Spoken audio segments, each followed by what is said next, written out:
On the night of the first snow of the season, a young man named Si Yuan traveled a long distance to celebrate the new year with a person he loved, named Lin Mao, but she avoided his embrace because she had said goodbye.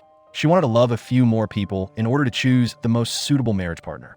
Si Yuan quickly hugged Lin Mao tightly. "Please don't leave me."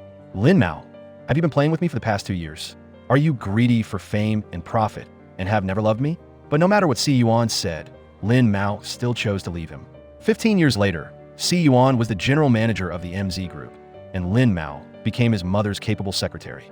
She urged the staff to quickly change CEO Sin's new photo, but he agreed to use the old photo. Lin Mao, long time no see. Lin Mao was a little surprised because she didn't know that CEO Sin had returned to the country earlier than expected. She apologized because she hadn't arranged it properly. Si Yuan forced Lin Mao to atone for her sins by finding a restaurant for him to bring his future wife to meet his mother.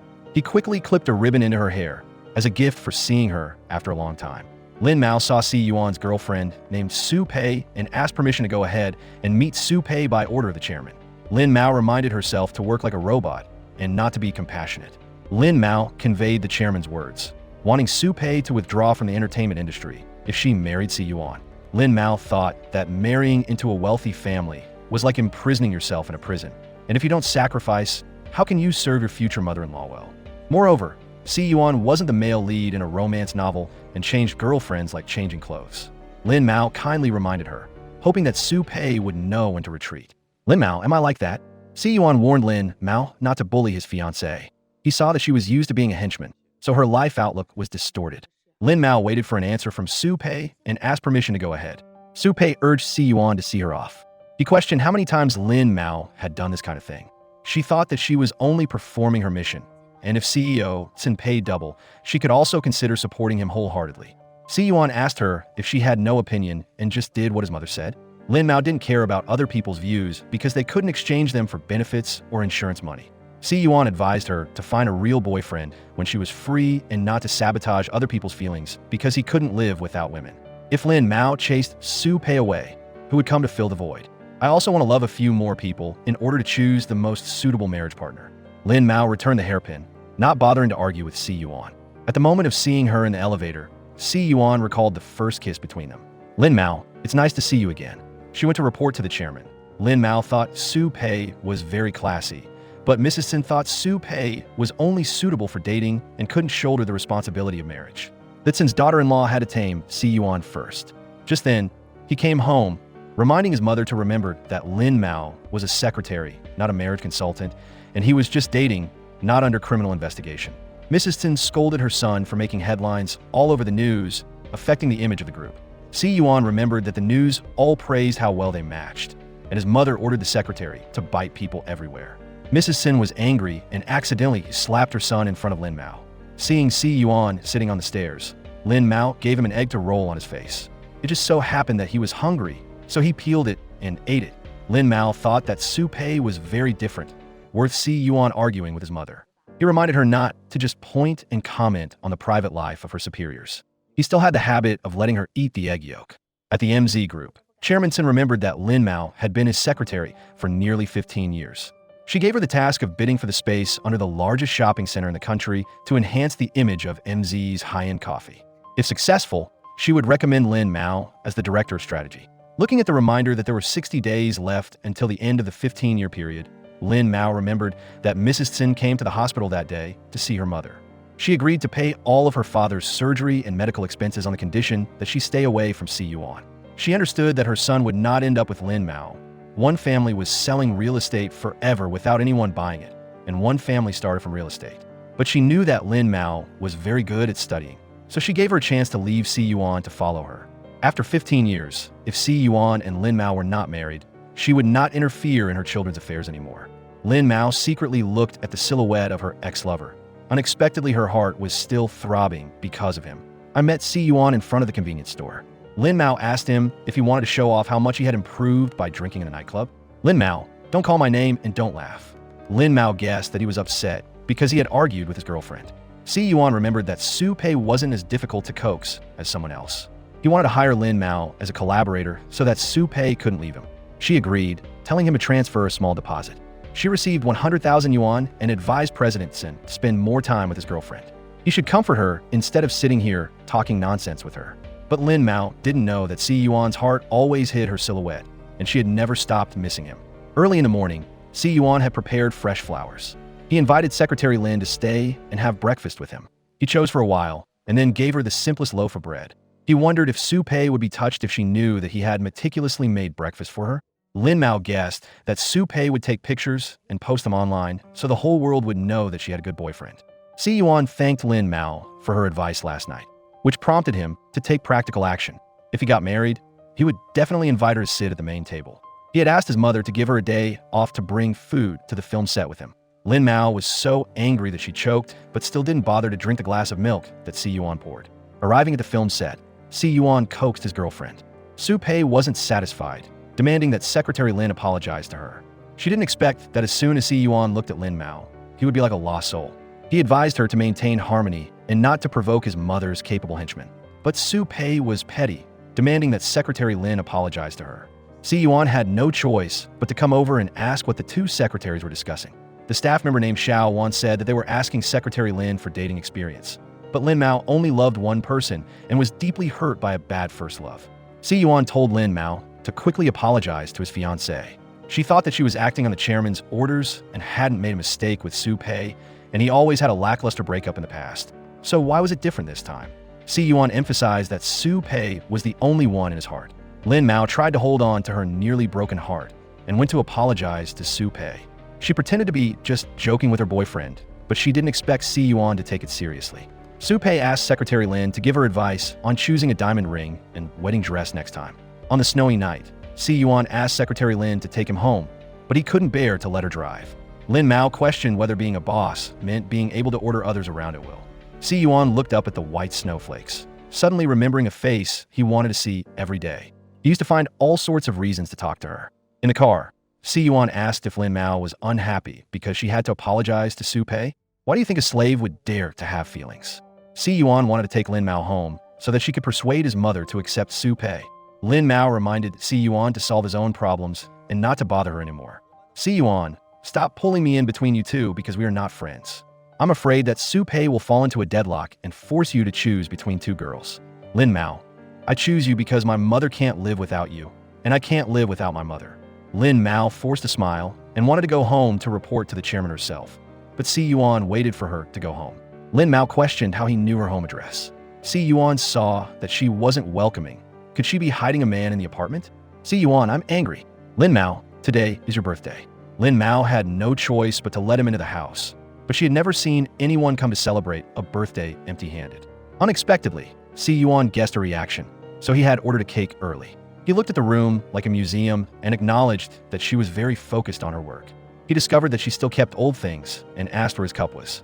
He heard her say that she had thrown away a long time ago, so he had no choice but to drink from the remaining cup.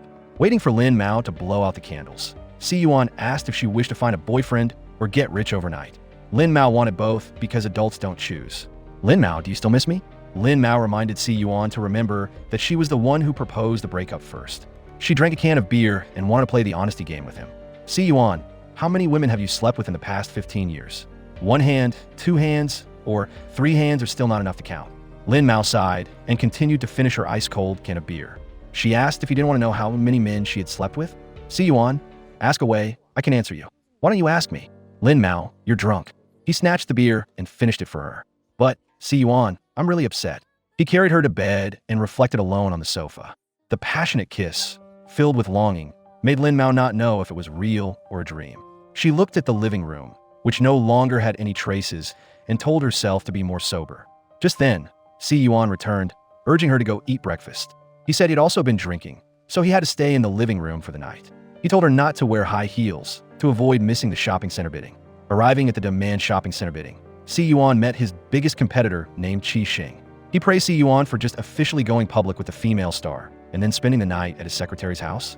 Qi Xing asked if Si Yuan had used Lin Mao's coffee machine. She apologizes to General Qi for accidentally throwing away the coffee machine he gave her. Si Yuan compared Lin Mao to the young lady of MZ. The group would arrange whatever she needed. Qi Xing heard rumors that Lin Mao was a spare tire who also got 100 points. He wondered if the main wife was her or Su Pei. Lin Mao guessed that General Qi secretly loved her boss. That's why he was so curious about his private life. After Lin Mao's presentation, Qi Xing suspected that the data wasn't accurate. He released a video of MZ employees picking up things from the ground to give to customers. Just then, staff came in to report that the video had reached the top of the search rankings. Si Yuan suspected that General Qi was deliberately smearing them. So just as he revealed the video that had been spread online, the leaders of demand gave MZ 3 days to verify the rumors. On the way back, Si Yuan asked if the coffee machine in Lin Mao's house was a gift from Qi Xing. She said that she bought it herself. Could she really listen to him? Si Yuan believed Lin Mao because she had confided many things while drunk last night. He remembered she apologized and cursed him like a jerk. Just then, the chairman called, and Lin Mao quickly reported to work. Si Yuan snatched the phone and asked if she didn't want to know what she said last night. Lin Mao didn't care because when drunk, truth and falsehood were mixed, and she wasn't like him, finding women to heal when she was free. Going to see General Qi, Lin Mao thought that the two companies had been competing for many years, but she considered them to be in the same boat before the invasion of foreign coffee brands. She suggested that General Qi consider a win-win solution because, after stirring up the dirty water, General Qi wouldn't get the shopping center space either. Qi Xing criticized that the profits were a bit small and demanded that Lin Mao drink the poison wine to show her sincerity. She patiently raised a glass, just as Si Yuan rushed in and smashed the glass in Lin Mao's hand. She said that she had touched her lips, hoping that General Qi wouldn't forget their agreement. Si Yuan pulled Lin Mao outside and questioned her. Are you selling yourself? Do you think that after drinking a glass of happy wine, everyone will forget everything? Lin Mao, will they really forget? When did you become like this? Si Yuan, I've always been like this, otherwise, how have I spent the past 15 years? Si Yuan, I've not only drunk poison wine, but I've also been molested. MZ's growth and your comfortable life are all due to each transaction stacking up. Si Yuan regained his composure and pulled Lin Mao back to the company. He had found a hidden camera that recorded the scene of the coffee shop staff getting into Qi Xing's car. Lin Mao, you rushed forward like a moth to a flame, so I have to contribute a little effort too. He also hired a well-known public relations group named Max G to write a rebuttal for MZ. He revealed that it was his own private company. She wondered why he wanted to hide it from the chairman, but tell a money-grubbing person like her. Lin Mao, you won't betray me. Lin Mao was flustered and asked permission to go ahead. She was worried about his words just now, wavering when he remembered her birthday, and throbbing at the moment when he said he chose her instead of Su Pei. The next day, the rumors smearing MZ were quelled. Lin Mao was overjoyed to see Si Yuan secretly congratulating her. Meeting Lin Mao making coffee, Si Yuan told her not to shoulder all the responsibilities. Even if the sky fell, someone at MZ would support her. If Secretary Lin needed it, she could find him at any time. Lin Mao hurriedly calmed her throbbing heart, but was suddenly splashed with cold water by him. Take me to my girlfriend. Si Yuan threw the keys, giving the car to Lin Mao. She reminded him not to use flirting tricks on her. He clarified that he was giving her the car so she could take him to meet his girlfriend. Just then, the chairman called, and Lin Mao sped away. It turned out that Su Pei had posted news supporting MZ, but the chairman thought that she was gilding the lily, only helping when the group had escaped the danger. She went to see Su Pei just as she was discussing her son. She introduced herself as Si Yuan's mother, wanting to talk to Su Pei. In the private room, Chairman Sin inquired about Su Pei's information. She said that she was a Pisces, which was very compatible with Si Yuan's Scorpio, and she had blood type O, so her child with Si Yuan's blood type, it would be both smart and filial. Just then, Si Yuan rushed in and asked his mother if she had taught her daughter-in-law. Chairman Sin said that she was just interviewing MZ's new brand ambassador. Su Pei thanked the chairman for giving her a great opportunity. Standing in the rain, Lin Mao's heart suddenly turned cold. She thought of the 15-year agreement, but she didn't know if the chairman still remembered it. An umbrella suddenly sheltered her. It turned out to be a senior named Deng Qi. He didn't expect to see her again, as beautiful as when she was little. Just then, Si Yuan came to introduce himself as Lin Mao's boss. Exactly 15 years later, Deng Qi happened to represent the shopping center to sign a contract with MZ.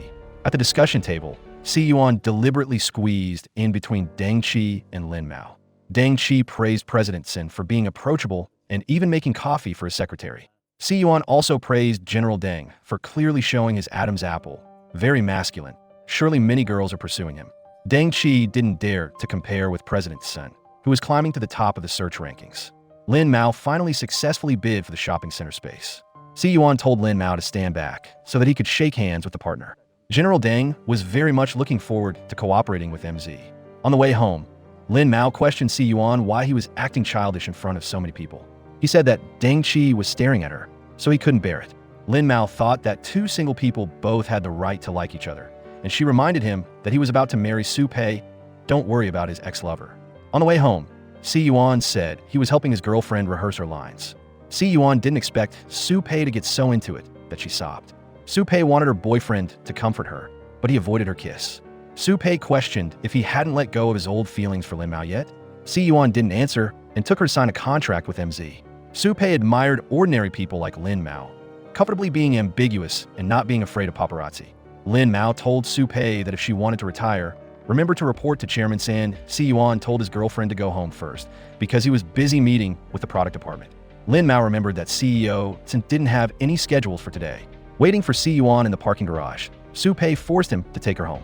Si-yuan told her to get out of the car to talk to him privately. Su-pei, let's break up? Su-pei blamed him for being shameless, having someone else in his heart, but still teasing everywhere. She guessed that it was because Lin Mao was always flirting in front of him, like a side chick pretending to be virtuous but was filthy inside. Lin Mao rushed over to teach Su-pei a lesson before going crazy. She had to think carefully because if she wanted to make trouble, Si-yuan would have become Su-pei's ex-boyfriend a long time ago. Su-pei fought back, blaming Lin Mao for making Si-yuan infatuated with her. Su-pei announced that she would never break up with Si-yuan. Lin Mao angrily sped away, and he went home. Si-yuan remembered that he bought the car so Lin Mao could floor it and leave him at the parking lot. The assistant encouraged CEO to calm down and not lose control of his emotions. He calculated that Su-pei slapped CEO once, and Lin Mao slapped both Su-pei and Si-yuan, proving that she sacrificed her feelings more. Meanwhile, Lin Mao happened to meet Qi Xing being ambushed. She came to inquire, but he blamed her. Qi Xing called Si-yuan to the hospital, otherwise he would propose to Lin Mao.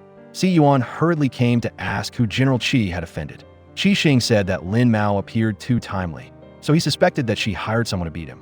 Qi Xing gave Si-yuan a chance to admit that he loved Lin Mao and he wouldn't pursue it anymore. Si-yuan confirmed that Lin Mao was his wife. Qi Xing wondered who the girl sitting behind him was. He criticized Mrs. Tsin for not strictly managing her husband, allowing him to date his mistress. Su-pei was heartbroken, blaming Si-yuan for being a jerk. On the way back, Si-yuan scolded Lin Mao for being nosy. She remembered that she didn't ask him to come to save her. Lin Mao, why are there people in the world as cruel as you? Lin Mao reminded Si-yuan to quickly comfort his girlfriend, but he didn't go because he had broken up with Su-pei. Si-yuan, you jerk. Lin Mao, who did I turn into a bad guy for anyway? He lost control and rushed to kiss Lin Mao. Love and longing suddenly surged at this moment. Lin Mao, I'm sorry for crossing the line, but the sudden kiss made her unable to sleep, and he couldn't concentrate on his work either. Si-yuan told his assistant to add blue butterflies to the new cup design. Lin Mao also hadn't thrown away his cup, as she had said. Lin Mao remembered that she used to like learning about blue butterflies, and Si-yuan would often sit next to her, using the excuse of learning to get closer to her. Lin Mao told herself not to cross the line before the 15-year agreement was over. Meanwhile, Si-yuan received a test about when to confess his feelings. He often missed her and waited for her messages, but she had never proactively sent a message and always shed tears in front of him without smiling. Arriving at the company, Si-yuan heard Lin Mao asking for sick leave. He criticized her for being spoiled, but he was anxious to visit Lin Mao. She said that if he dared to enter her house again, she would immediately change the password. He used the excuse of representing the company to take care of Secretary Lin. She remembered that he wasn't a doctor, telling him to quickly go back and manage the company. You Lin Mao, you're not letting me back in. Si-yuan didn't allow Lin Mao to take sick leave when the company was at its busiest. He forced her to take medicine and continue working from home. He sat by her side, supervising, sometimes absent-mindedly watching her. Lin Mao remembered that MZ stores always had a retro style, but the Demand shopping center was quite trendy. She thought that she had to maintain her own brand image, just by opening an area for taking photos that follow the trend. Si-yuan criticized her for being a little wasteful, telling Lin Mao to think of more ideas that were both economical and novel. He saw that she had a stomach ache, and he quickly went to the kitchen to boil water. He discovered that she still kept his cup. He gave her a bottle of warm water, urging her to quickly put it on her stomach. She wondered if he was supervising and also patting and rubbing. Si-yuan asked Lin Mao if she thought that he was using the excuse to visit her. Si-yuan intended to hand over the rest of the work to the design department, but Lin Mao didn't like giving up halfway. Lin Mao, who likes to give up halfway? Many friends advised him not to stubbornly hold on to an unfinished love at this age, and he also thought that time could erase everything and love a few more people. But why was his heart still full of her silhouette? Si-yuan saw Lin Mao's severe stomach pain and quickly carried her to the hospital. Lin Mao, while unconscious, was still worried about arranging the store. The doctor took out the needle and told Si Yuan to hold his girlfriend's hand. Just then, Su Pei came in and called him outside to talk. She agreed not to pursue anything as long as Si Yuan came back to her. If he was determined to break up, he had to give a satisfactory explanation. Si Yuan admitted that he couldn't forget his first love. He thought that if he tried not to think about Lin Mao, he would gradually stop loving her. But on the first day, he returned to the country. He knew that he was wrong. He didn't want to run away anymore, so he couldn't continue with Su Pei. In the hospital room, Si Yuan saw Lin Mao working as soon as she woke up, and he asked her if she had to risk her life like this. Lin Mao remembered that he had just gone out to meet Su Pei, and now he was free to care about her. Lin Mao, can't you really recognize whose heart I am facing? Si Yuan came closer to check Lin Mao's body temperature. She thought that acute gastritis wasn't enough to kill her immediately. Si Yuan forbade Lin Mao from saying curses about herself. She thought that she would move out of his heart so that Si Yuan wouldn't have to hesitate anymore. Lin Mao, have I ever hesitated? I said it very clearly. I thought you understood. Si Yuan held Lin Mao's hand, but she quickly avoided it. Lin Mao reminded CEO Sin that he had hurt Su Pei, so he should care about her a little. Si Yuan admitted that he was bad, but who bestowed it? He advised her to worry about herself. Don't bother being a peace-loving policeman. He heard that she was hungry and told Secretary Lin to order food herself. It turned out that Si Yuan had asked Xiao Wan to bring nutritious food for Lin Mao. Xiao Wan praised CEO Sin for being considerate and ordering all of Lin Mao's favorite foods. Returning to the company, Si Yuan looked at the face of the person he loved. President Sin rushed in and asked her son what had happened with Su Pei. She had just posted a status hinting that Si Yuan was promiscuous. President Sin said that the stock had just increased when the brand ambassador was announced, so she had to wait longer to break up, and she told her son not to ruin the career that she and Lin Mao had worked so hard to build. At the advertising shoot, Su Pei met Lin Mao again. She understood why Lin Mao was known as MZ's resilient young lady. A couple quarreling for 15 years also turned her into a third party. Lin Mao wasn't ashamed because she had never relied on a man. Just then, Si Yuan came, and Lin Mao asked permission to go ahead. Su Pei took Si Yuan's arm, advising him not to push the company into the crest of the wave. She guessed that the president forced him to come to act in order to quell the rumors. Meeting Lin Mao, President Sin blamed Si Yuan for demanding a breakup just after signing a contract with Su Pei. If she hadn't forced him to come to the film set, who knew how much the newspapers would exaggerate? She didn't like her daughter-in-law working in entertainment, but Su Pei was bringing a lot of positive value to the company. She asked Lin Mao to persuade Si Yuan. After all, they were classmates. Attending a partner's party, Lin Mao met Deng Qi again. He praised her for changing a lot and dressing sparkly. She wasn't like him, failing in marriage and becoming a single father. Just then, he was busy answering the phone, telling her to wait for him for a while. Qi Xing happened to meet Lin Mao, asking if Si Yuan was tired of playing with her and was having an affair with a female star again. Lin Mao gave General Qi a famous quote, "Ivory doesn't grow in a dog's mouth." Just then, Deng Qi returned, hoping that General Qi would give him some face. Qi Xing understood why Lin Mao pushed Si Yuan to Su Pei, because she had found another relationship, but Lin Mao made it so that Mr. Deng was not allowed to participate in the bidding. Lin Mao corrected that the relationship between her and Deng Qi was not as General Qi embroidered. Si Yuan appeared, using a kiss to prove that Lin Mao was his woman. She blamed him for not asking her opinion. Si Yuan quickly chased after her, sheltering her with an umbrella. She was angry that he disrespectfully grabbed her and kissed her in public. Lin Mao, you know I miss you. Why are you still running away from me? If you like, you can torment me, but you also have to give me a deadline, Lin Mao. I'm afraid I can't bear it anymore. Si Yuan, please slow down a little. Can you wait for me for a while before talking about us?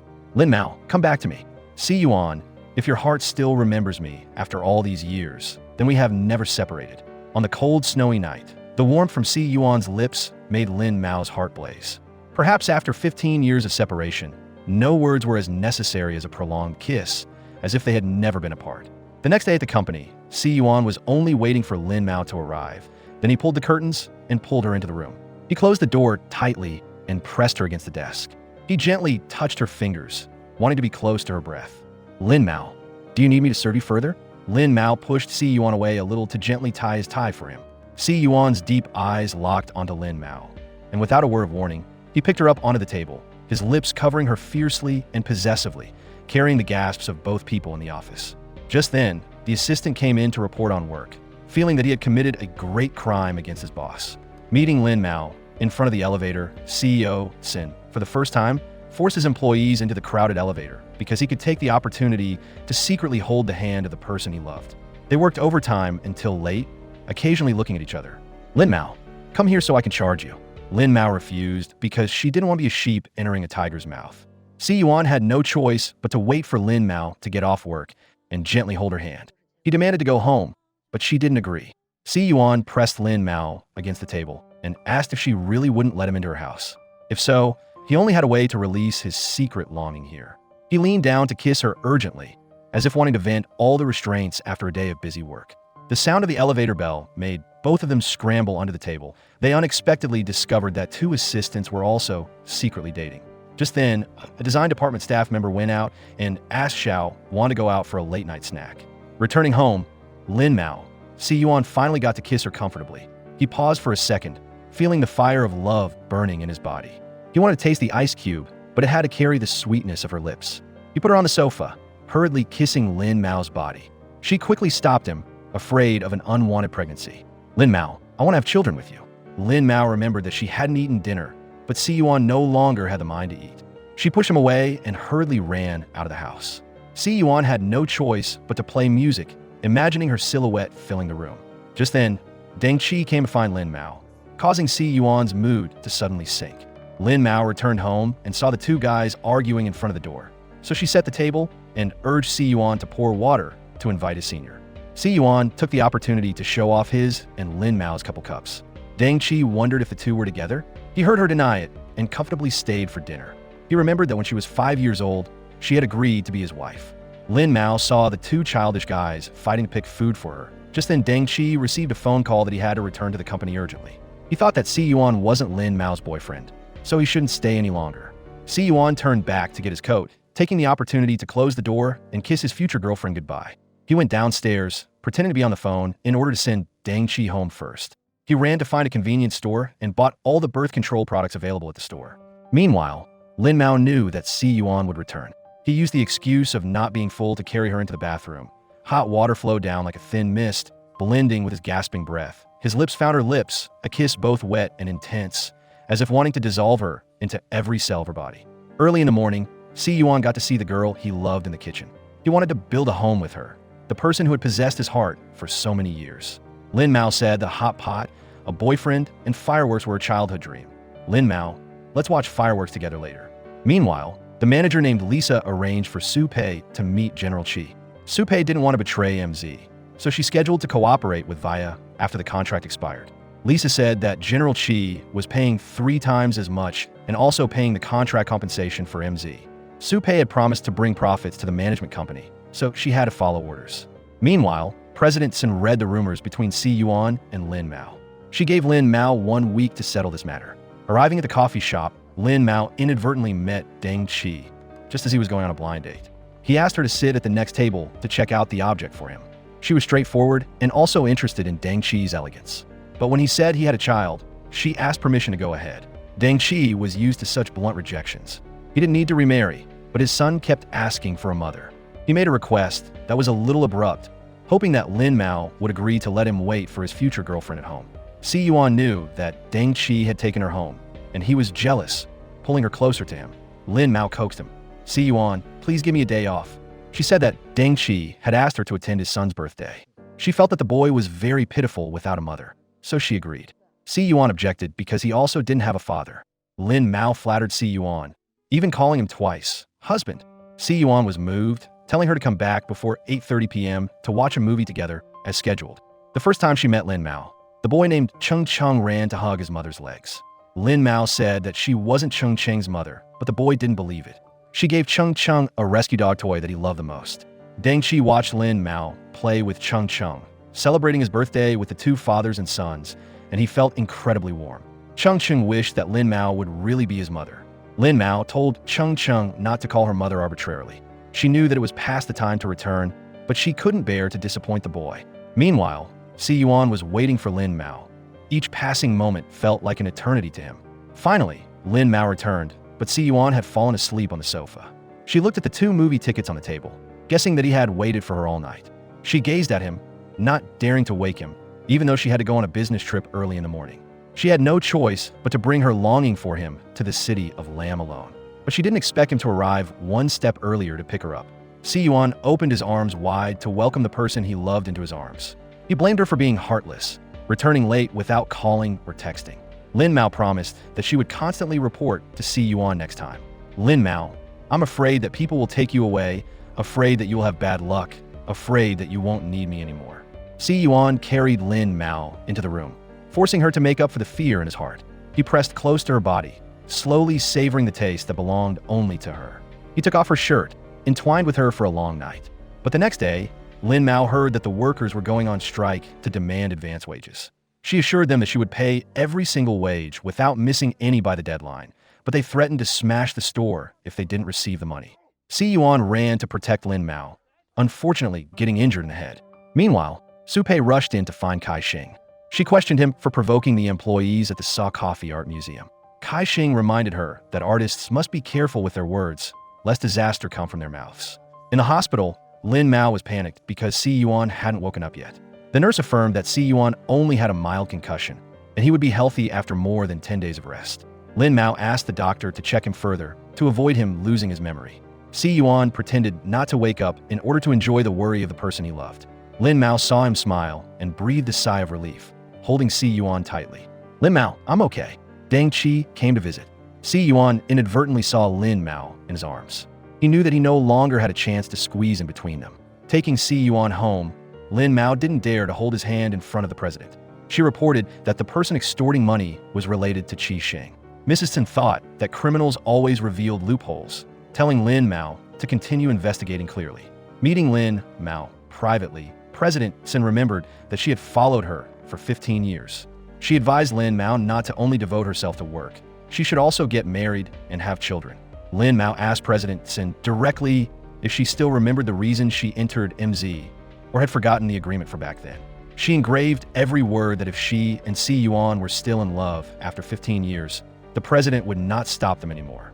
Mrs. Tsin hadn't forgotten, but there were still a dozen days left until the deadline. She questioned why Lin Mao was indulging herself at this time, or only treating the agreement as a joke.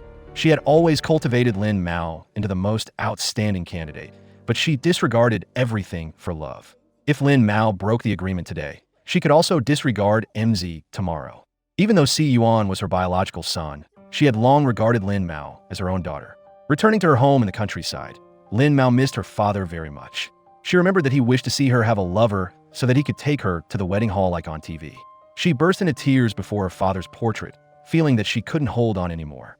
Just then, Mrs. Lin came back from the market, coaxing her daughter to stop crying.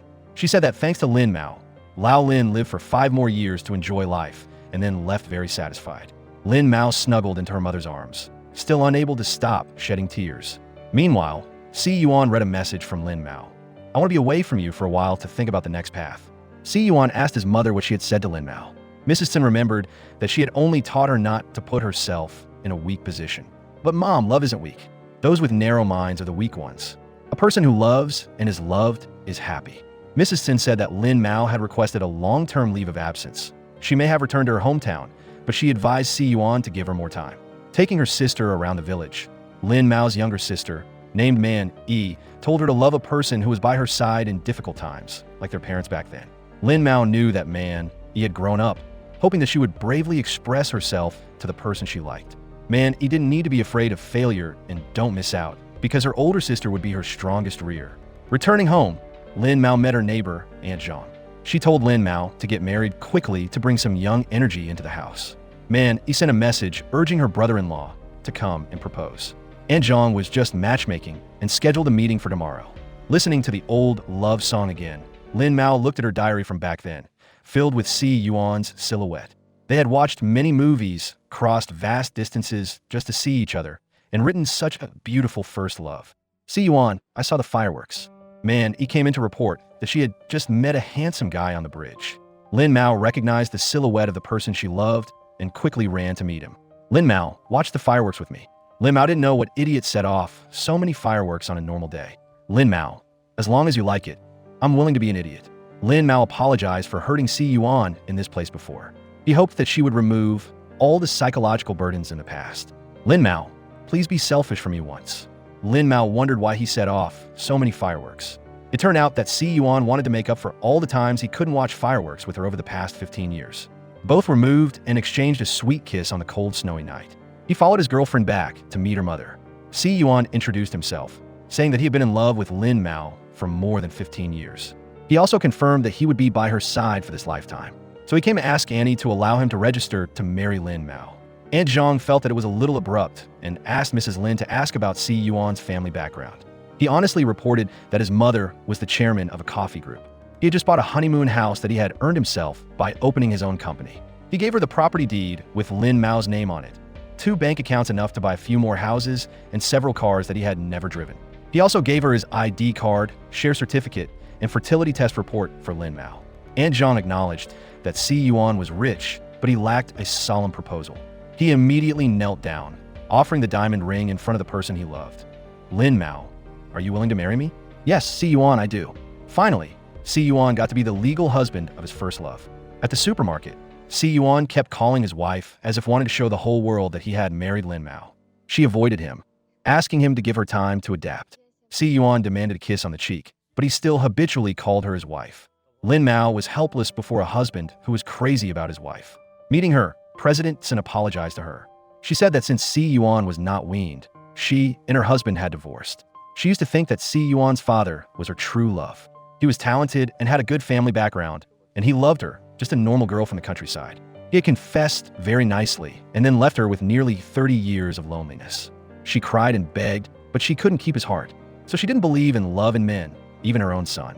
She was afraid that Si Yuan would be like his father, and even more afraid that Lin Mao would follow in her footsteps. But she really wanted Lin Mao to be her daughter-in-law and agreed to return to manage the company because she had stage 3 cancer. Mama Lin Mao, please consider that these past 15 years you were testing our love. Returning home, Lin Mao urged Si Yuan to find an opportunity to discuss marriage with his mother, but he wasn't ready to face her. Meanwhile, Su Pei heard the news that Si Yuan had registered to marry Lin Mao. Kai Shing advised her to control her emotions because what's done is done. Even so, he had a way to help her get even. At the New Year's motivation conference, Lin Mao asked to play a video summarizing the group's activities over the past year. The screen suddenly switched to a wedding photo between her and Si Yuan. After the conference ended, President Sin questioned Si Yuan why he had hidden the marriage. But Mom, would you agree if I told you? You always do what you want. Have you ever thought about my feelings? If you didn't separate me and Lin Mao, things like today would definitely not happen. Isn't my disobedience forced by you? The next morning, Lin Mao was worried about the president's health, but Si Yuan had found a contract from 15 years ago. It stipulated that Lin Mao had to pay 10 times the hospital fees if she secretly interacted with him or revealed it to him. Si Yuan angrily tore the contract in front of his mother. Returning home, Lin Mao apologized for hiding it from Si Yuan. She coaxed him to eat the dumplings that she had spent all evening making. Lin Mao asked Si Yuan to forgive his mother because the two of them had returned to each other. Meanwhile, Su Pei was in pain because she couldn't get the person she loved. Kai Shing intended to take the opportunity to do something bad, but Lisa couldn't bear it anymore. Su Pei decided to accuse Kai Shing of malicious competition and causing injury to Si Yuan. After getting married, Si Yuan allowed his wife to often play with Deng Qi's son. Just then, Lisa called to report that Su Pei was in the hospital. Visiting Su Pei, Si Yuan asked her not to harm herself. Su Pei admitted that she had colluded with Qi Xing to ruin MZ's brand image. She thought that doing so would help her miss him less. But unexpectedly, she became more and more miserable. She remembered that she was really happy during the time she loved him. She also wanted to hear the story between him and Lin Mao. Goodbye, Si Yuan. Wish you happiness. Cheng Cheng suddenly ran in and recognized Su Pei as his mother. Si Yuan said that the boy's father had asked Lin Mao to look after his son for a day. Cheng Cheng wanted to read a story to help his mother get well sooner. Just then, Deng Qi came to pick up his son, telling Cheng Cheng not to call her mother arbitrarily. He looked up at Su Pei, pausing for a few seconds. Si Yuan felt that there was something abnormal in the look between them, and he quietly left the hospital room. He hoped that was another door that God opened for Su Pei and Deng Qi. On the way back, Si Yuan met the assistant standing in front of the hospital room. He snatched the medical record. Unexpectedly, it was in his mother's name. The assistant said that the president had stage 3 cancer, and she wanted to hide it from Si Yuan because she didn't want her son to see her sick appearance. In the room, Si Yuan looked sadly at his haggard mother on the hospital bed. Mom, in front of the operating room, Si Yuan and his wife were restless. Finally, it was over, and the doctor reported that the surgery was very successful. A month later, Mrs. Sin was discharged from the hospital. She gave Lin Mao the heirloom bracelet that her late mother had given her when she got married. She told her that it was time to change how she addressed her. Si Yuan said that he hadn't been able to call her his wife publicly yet. Lin Mao said mom, causing Mrs. Sin to be very moved. Finally, after 15 long years, Si Yuan had found a love he had lost with Lin Mao. They were even happier to receive the blessings of their loved ones. This is where the story ends. Don't forget to like and subscribe to not miss out on more amazing videos. For now, goodbye and until next time.